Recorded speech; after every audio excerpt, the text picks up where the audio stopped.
Samajwadi party कार्यालय पे 2027 विधानसभा चुनाव को लेके अहम बैठक बुलाई गई है। अखिलेश यादव के फ्लीट जो है आप देख सकते हैं वो आ चुकी है।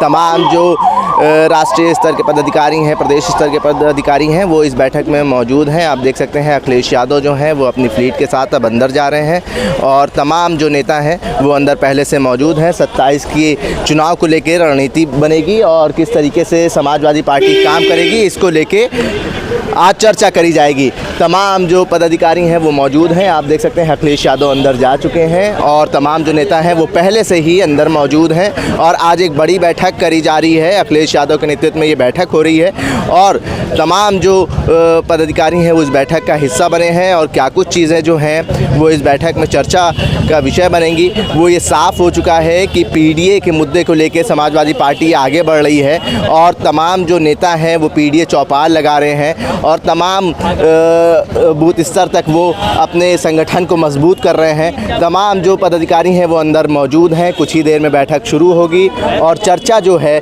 2027 के मुद्दे पर होनी है। समाजवादी पार्टी कार्यालय पे अखिलेश यादव ने बड़ी बैठक बुलाई है। तमाम फ्रंटल के जो पदाधिकारी हैं वो यहाँ पे मौजूद हैं। अंदर बैठक चल रही है। कुछ ही देर में बैठक समाप्त होगी। इस बैठक में 27 की रणनीति तैयार हो रही है। कैसे 27 का चुनाव जीतना है, कैसे समाजवादी पार्टी जिन मुद्दों को लेकर आगे बढ़ रही है वो मुद्दे जनता तक कैसे पहुंचाने हैं, इस पे चर्चा हो रही है। इस बैठक में वरिष्ठ नेता शिवपाल सिंह यादव, सपा प्रदेश अध्यक्ष श्यामलाल पाल बैठक में मौजूद हैं। सभी फ्रंटल के राष्ट्रीय और राज्य स्तर के जो पदाधिकारी हैं वो मौजूद हैं। अयोध्या की मिल्कीपुर सीट को लेकर मंथन होगा। 2027 के चुनाव को लेकर बैठक में चर्चा होगी। राष्ट्र और प्रदेश स्तर के पदाधिकारी बुलाए गए हैं। तमाम जो इस बैठक में पदाधिकारी मौजूद हैं वो उनको दिशा निर्देश जारी करे जाएंगे अखिलेश यादव की तरफ से। पीडीए परिवार को कैसे मजबूत करना है इस पे चर्चा होगी। कुछ ही देर में बैठक खत्म होगी। तमाम पदाधिकारी बाहर निकलेंगे। बैठक में क्या कुछ चर्चा हुई ये जानने की कोशिश करेंगे।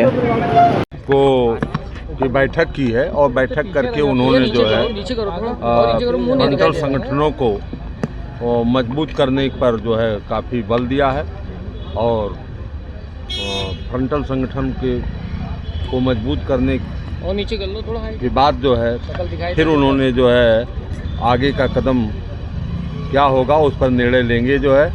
और 2027 के चुनाव की पूरी तैयारी फ्रंटल संगठनों के माध्यम से जिला के जो है मूल संगठन के आधार पर जो है पूरी तैयारी है और पूरी तैयारी अभी से जो है राष्ट्रीय अध्यक्ष जी उसकी तैयारी जो है संगठन के कार्यकर्ताओं के माध्यम से जो है अपनी जो सरकार की नीतियां थी और नीतियां हैं जो है जिस पर हम जनता के बीच में जाना चाहते हैं उन नीतियों को उन्होंने बताया और उस पर जो है चलने के लिए कार्यकर्ताओं को जो है प्रेरित किया। अच्छा, ये पंचायत और चौपाल को लेकर भी कोई चर्चा हुई या मीरापुर विधानसभा चुनाव को लेकर चर्चा? अब वो मिल्कीपुर चुनाव के विषय में कोई चर्चा नहीं हुई। इस विषय में अभी तो सरकार घोषणा ही नहीं कर रही है, लेकिन पीडीए का जो है चौपाल जो है चलेगा। अभी ठंड ज़्यादा है, ठंड थोड़ा कम हो इसके बाद इस पर जो है पीडीए का चौपाल गांव-गांव जो है लगा करके जो है पार्टी की नीतियों को जनता तक पहुंचाने का प्रयास किया जाएगा। सारे संगठनों की प्रदेश अध्यक्ष की बैठक थी और इस पर 27 की रणनीति तय हुई है। हम घर घर जाकर चौपाल लगा करके लोगों तक राष्ट्रीय अध्यक्ष जी का संदेश पहुंचाएंगे और भारतीय जनता पार्टी में जो भ्रष्टाचार, अत्याचार, अनाचार चल रहा है उसका उजागर करेंगे। मिल्कीपुर चुनाव को लेकर क्या रणनीति बनी आज? रणनीति सब जगह की एक ही है। हमें चुनाव जीतना है, सरकार को बदलना है और राष्ट्रीय अध्यक्ष जी को मुख्यमंत्री बनाना है क्योंकि उत्तर प्रदेश के लिए आवश्यक है। क्या क्या दिशा निर्देश दिए गए हैं कि क्या क्या चीज़ें तैयार की गई हैं? वो तो समाजवादी पार्टी की अपनी रणनीति है जो शुरू से चली आ रही है। जनता के बीच में जाना है और उनको जो सब वर्गों को जोड़ने की कोशिश करनी है। संविधान बचाने को लेकर भी कुछ दिशा निर्देश दिए गए हैं या किसी की तैनाती की गई है? संविधान बचाने का एक प्रयास और जिम्मेदार प्रयास हमेशा समाजवादी पार्टी करती आ रही है और संविधान के ही अनुसार हम लोग चल रहे हैं। जो भी आंदोलन, जो भी धरना, जो भी चौपाल होगी वो संविधान के दायरे में होगी। बाबा साहब अम्बेडकर का जो अपमान हुआ है उसको भी हम उठाएंगे। आज शिवपाल जी भी इस बैठक में मौजूद थे। जी हाँ, आदरणीय शिवपाल जी थे, आदरणीय माता प्रसाद पांडे जी थे, हमारे राष्ट्रीय अध्यक्ष थे और संगठन के सारे साथी थे। तो एक तरह से पार्टी के सभी लोग थे जो राष्ट्रीय अध्यक्ष जी का संदेश आगे लेकर जाएंगे। सभी फ्रंटलों के अध्यक्ष भी मौजूद रहे। सभी फ्रंटलों के राष्ट्रीय अध्यक्ष और प्रदेश अध्यक्ष। महिला आप सभा की अध्यक्ष हैं जी, विशेषकर महिला सभा को लेकर क्या बातचीत हुई? महिलाओं की बहुत महत्वपूर्ण भूमिका रही है और राष्ट्रीय अध्यक्ष जी ने ये बात कही भी है चुनाव में। आधी आबादी है अब तो बड़ी जिम्मेदारी है और सब संगठनों के साथ मिल करके जो रणनीति बनाई गई है उस पर महिलाओं की एक सहभागिता बहुत महत्वपूर्ण रहेगी। Thank you.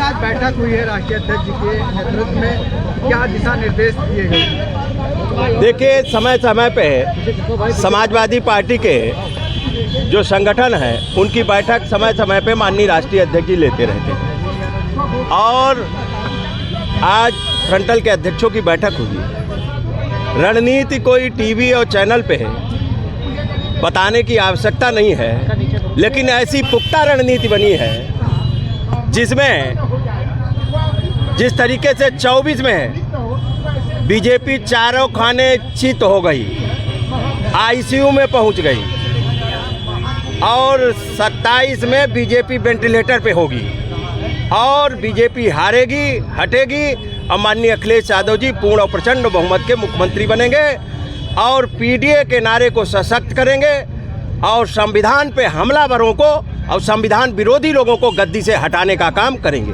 लड़कीपुर को लेकर के जो है बीजेपी की तैयारियां तेज हैं, सपा की क्या तैयारियां सर? बीजेपी की तैयारियां तेज कहाँ हैं? वहाँ तो झगड़ा दिल्ली लखनऊ में चल रहा है, वो झगड़ा लड़ रहे हैं लूटपाट का, सब लोग बेईमानी और भ्रष्टाचार का झगड़े चल रहे हैं वहाँ। तो किसने कमा लिया, किसने नहीं कमा पाया।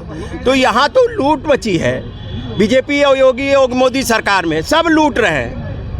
ये लूट मची है, जनता की गाढ़ी कमाई को लूटा जा रहा है और जिस तरीके से आरक्षण खत्म किया जा रहा है, बाबा साहब के संविधान पे हमला बोला है, जिस तरीके से पीडीए का नुकसान किया जा रहा है, पढ़े लिखे लोग बेरोजगार घूम रहे हैं, नौकरियां मिल नहीं रही हैं और जिस तरीके से सरकारी संस्थानों को बेचा जा रहा है और भ्रष्टाचार के तो सारे रिकॉर्ड बीजेपी ने, योगी और मोदी ने तोड़ दिए। पल्लवी पटेल ने एक बड़ा आरोप लगाया है उनके मंत्री आशीष पटेल पर और उनका कहना है कि उनके पास सबूत भी हैं, लेकिन ऐसे मंत्रियों पर कार्रवाई क्यों नहीं हो रही है? अरे वो एक मंत्री थोड़ी ना है, वहाँ अगर जांच करा लो तो प्रधानमंत्री से लेके मुख्यमंत्री तक और मंत्री सब लूटे में लगे हैं। ये तो एक मामला उजागर हो रहा, कितने मामले हैं? आज सारे विभागों को देख लो, सारे विभागों में लूट मची है। जहाँ झगड़ा हो जा रहा आपस में वो सामने आ जा रहा और तो मामले आ ही नहीं रहे। जिस तरीके से आप सड़कों में भ्रष्टाचार हो रहा, आपको पता है हरदोई की जितनी सड़कें थी जांच कराई गई, उसमें भ्रष्टाचार पाया गया, कितने अधिकारियों को सस्पेंड करना पड़ा। तो ये तो लूट मची है। मैम, क्या कुछ चर्चा हुई, क्या कुछ दिशा निर्देश जारी करे गए और कैसे 27 की तैयारी करेगी समाजवादी पार्टी? समाजवादी पार्टी नहीं बल्कि पूरे उत्तर प्रदेश की जनता 27 की तैयारी कर रही है और जनता ने 24 में ही मन बना लिया था कि समाजवादी उत्तर प्रदेश से इस वर्तमान सरकार को उखाड़ फेंकना है। जिस तरह से महिलाओं के ऊपर, मैं महिला सभा की प्रदेश अध्यक्ष हूँ और महिलाओं के ऊपर जिस तरह से अत्याचार अपराध की घटनाएं लगातार बढ़ रही हैं, उसमें महिलाओं ने कभी, जिन्होंने बीजेपी को भी वोट दिया होगा या जिन्होंने कभी 5 किलो राशन के नाम पर उन्हें लगा होगा कि चलो सरकार राशन दे रही है और वोट दे दो, लेकिन आज वो समझ चुकी हैं कि ये राशन के नाम पे 200 रुपये राशन दे करके उनकी किचन के बजट का कम से कम 10-10.5 हजार रुपया वो बाकी चीज़ों पर महंगाई बढ़ा करके वसूल रहे हैं। सिलेंडर के दामों पर आप सब्सिडी देने के बाद सिलेंडर का दाम इतना बढ़ा दिया, तो इस तरह से महिलाएं सब पूरी तरह से छली जा चुकी हैं। उनके रसोई का बजट पूरी तरह से बिगड़ चुका है और आज जो एजुकेशन पॉलिसी है इस गवर्नमेंट की, इतनी महंगी शिक्षा प्रणाली कर दी है, जिस तरह से फीस बढ़ाए जा रहे हैं, स्कूल के किताब कॉपी के दाम बढ़ाए जा रहे हैं और एजुकेशन पे जितना इनका बजट कम होता जा रहा है,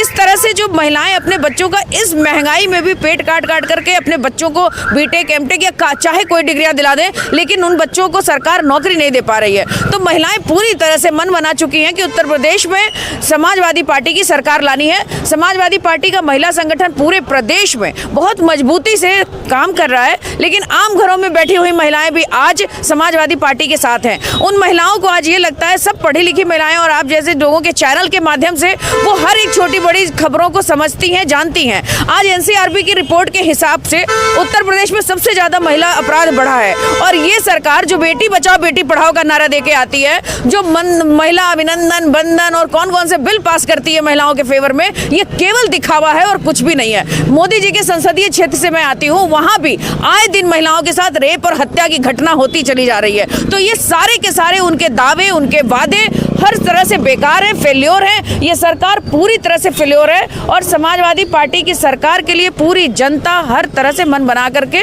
रखी है कि 27 में जब भी होगा, जनता अपनी तरफ से हर समय समाजवादी पार्टी को सपोर्ट करती है, लेकिन आप भी समझते हैं कि किस तरह से ये लोग सरकार बनाने के लिए सारे कल बल छल अपनाते हैं। मैम, आपने एनसीआरबी के आंकड़े की बात कही, लेकिन भारतीय जनता पार्टी कहती है कि जीरो टॉलरेंस की सरकार है, महिलाओं सुरक्षा देने में हम अव्वल हैं। कैसे देखती हैं? अब एनसीआरबी के आंकड़े कुछ और कहते हैं, सरकार कुछ और कह रही है। लगातार पिछले साल 9 वर्ष में ही एक दिल्ली में एक लड़की को घसीट करके किस तरह से उसकी हत्या हुई, और आप कहीं भी देख लीजिए, मैं बता रही हूँ, हर 2-2.5 मिनट पर एक बच्ची के साथ, एक बालिका के साथ 8 साल से 60 साल तक की महिलाएं सुरक्षित नहीं है पूरे उत्तर प्रदेश में।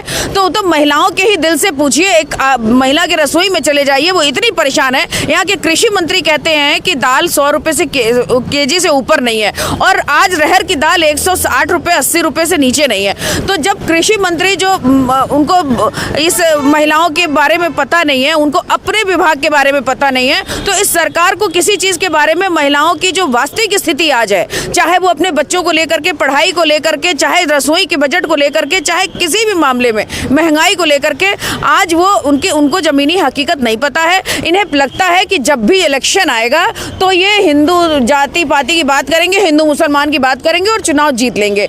एक इन्होंने मैंडेट बना लिया है अपना कि ये केवल चुनाव कैसे जीतना है इसकी रणनीति बनाते हैं।